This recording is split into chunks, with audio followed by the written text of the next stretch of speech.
Welcome back to another episode of Preppin with Pete. Today I'm joined by Naval Undersea Warfare Center Division Keyport Executive Officer Commander Christy Burgos to learn more about FPCONs and how they impact us. Thanks for having me, Pete. So XO, what exactly is an FPCON? FPCON stands for Force Protection Condition.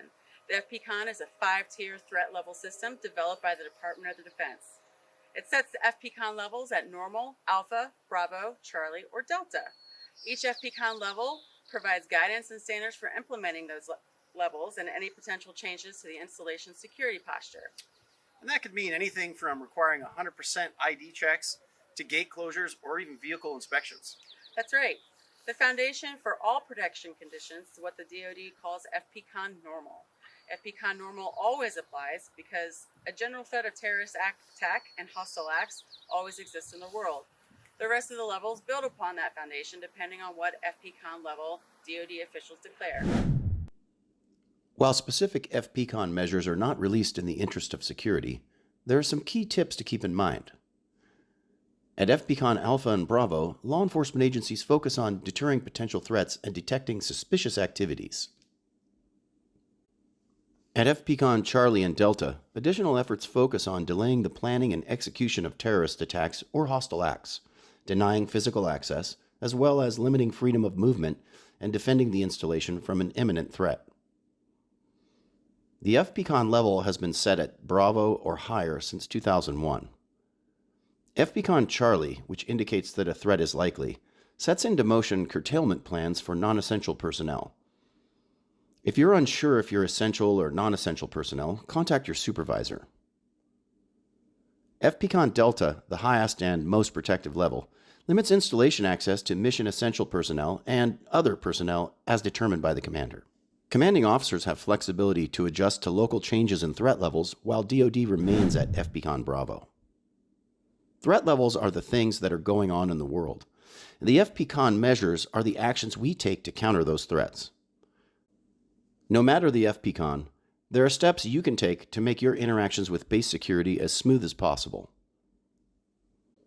Make sure your vehicle is inspection ready and leave prohibited items at home. Always carry your property pass if you're taking government equipment home with you, and make sure your property pass is not expired. It's important to follow directions given by base security personnel. During a heightened FPCON, employees might notice the increased presence of police officers, military working dogs, locked down buildings, closed streets or parking lots, and barriers detouring traffic to different routes. Employees may be questioned before entering a building and may have their personal bags or packages inspected. Although increased FPCON measures may cause temporary travel delays or traffic backups, employees are reminded that it's ultimately for their own safety. FPCON is not about prioritizing convenience. It's about prioritizing the security of the installation and the safety of everyone working and living on base. At a minimum, employees should know the current FPCON level and what it means. If you see something, say something. Always report suspicious activity. And the higher the threat, the higher the FPCON. The higher the FPCON, the more potential for disruptions to our daily routine. Absolutely. There are some things we can do ahead of time to lessen the frustration factor, but ultimately, it's about protecting what matters most, our people. And to me, it's absolutely worth it.